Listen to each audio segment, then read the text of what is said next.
শীতের দুপুরে একটা পিকনিক প্ল্যান করেছিলাম, সেই জন্যই সুইগি ইনস্টামার্ট থেকে অর্ডার করেছিলাম বেশ কটা আইটেম, যেমন এখানে বিঙ্গো ম্যারেঙ্গেলস, কেরালা বেনানা চিপস, তারপর আরও মাশরুম অর্ডার করেছিলাম, পিৎজা পাস্তা একটা সস,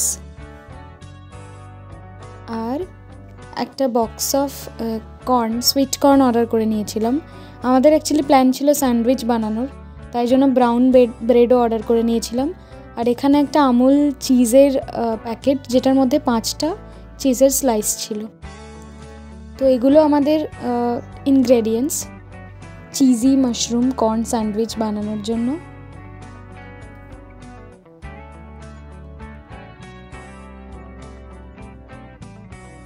এরপর ফ্রিজ থেকে মাশরুমটা আর চিজটা বের করে নিয়ে মাশরুমটাকে ভালো করে ধুয়ে নিয়ে তারপর চপ করে নিলাম। তারপরে প্যানে একটু বাটার দিয়ে অন্যান্য মশলাগুলো আর পেঁয়াজ কুচি দিয়ে মাশরুমটাকে ভালোভাবে ফ্রাই করে নিলাম।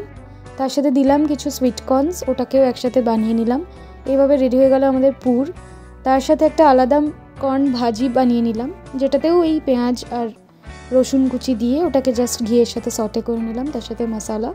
এরপরে এই স্যান্ডউইচের মধ্যে পুরটাকে ভালো করে লাগালাম। তার আগে পিৎজা পাস্তা সস দিয়েছিলাম, আর তারপরে এই মাশরুম আর কর্নের মিক্সচারটা দিলাম, আর ওপরে দিয়ে দিলাম একটা চিজের স্লাইস। তারপরে একটু গোলমরিচের গুঁড়ো দিয়ে দিলাম, আর আরেকটা পাউরুটি দিয়ে ওটা ঢেকে দিলাম। এইভাবে হালকা করে জাস্ট নর্মালি প্যানের মধ্যে এটাকে ভেজে নিলাম, ভালো করে ফ্রাই করে নিলাম, কোনো বাটার বা তেল এখানে দিইনি। এইভাবে আমরা 4টে স্যান্ডউইচ রেডি করলাম, আর তার সাথে কর্ন ভাজিও রেডি। বাস এগুলোই আজকে আমাদের পিকনিকের জন্য খাবার। তার সাথে স্ন্যাক্সের আইটেম তো কিছু রয়েইছে। এরপরে আমরা বেড়াতে গেছিলাম সাবরমতী গান্ধী আশ্রমে, ওটারই এন্ট্রান্স এটা।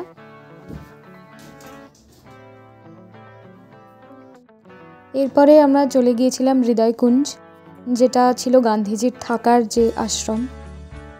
এখানে গান্ধীজির রুম, এইটা তো আমাদের চিরপরিচিত, ছোটোবেলা থেকেই আমরা দেখতাম যে গান্ধীজি একটি চরকার পাশে বসে, সেই চরকাতে উনি খাদির কাপড় বুনতেন, তো ওটাই সেটা। এরপরে আছে একটা গেস্ট হাউস, বিভিন্ন স্বাধীনতা সংগ্রামীরা এখানে এসে থাকতেন, তো তাই জন্য গেস্ট হাউস তো ছিলই। এখানে আমি আমার বন্ধুর সাথে গেছিলাম, তো সেটারই একটা ক্লিপ। তারপর এখানে গান্ধীজির জীবনের বিভিন্ন কাজ, জন্ম থেকে মৃত্যু অবধি, সেটাই ইয়ার ওয়াইজ লেখা ছিল। তারপর এখানে ওনার স্ত্রীর একটি রুম ছিল।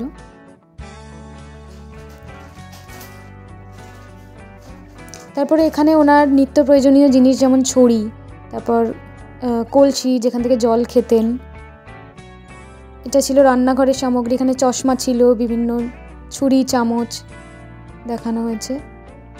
এখানে ওনার ঠিক রুমের বাইরেই কুটিরের মধ্যেই এনারা দেখাচ্ছিলেন কিভাবে বুনতে হয় খাদির কাপড় ওই চরকার মাধ্যমে, শেখাচ্ছিলেন ওনারা মানুষদের, যারা শিখতে ইচ্ছুক শিখছিলেন ওনার থেকে। এই পুরো আশ্রমটাই ছিল সবরমতী নদীর ধারে, খুব সুন্দর নদীর হাওয়া, অপূর্ব সুন্দর। এই পুরো আশ্রমটা নদীর পাড়েই তৈরি হয়েছিল।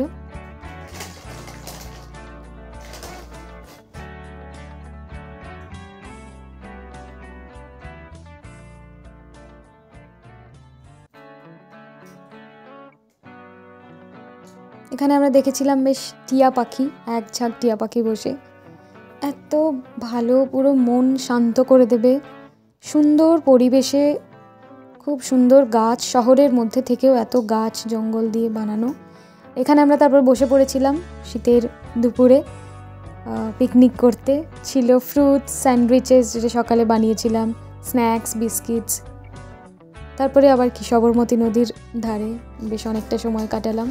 একটা পার্কের মধ্যে 2টো ময়ূরও ছিল, তারাও বেশ সুন্দর বিচরণ করছিল ঘাসের মধ্যে দিয়ে।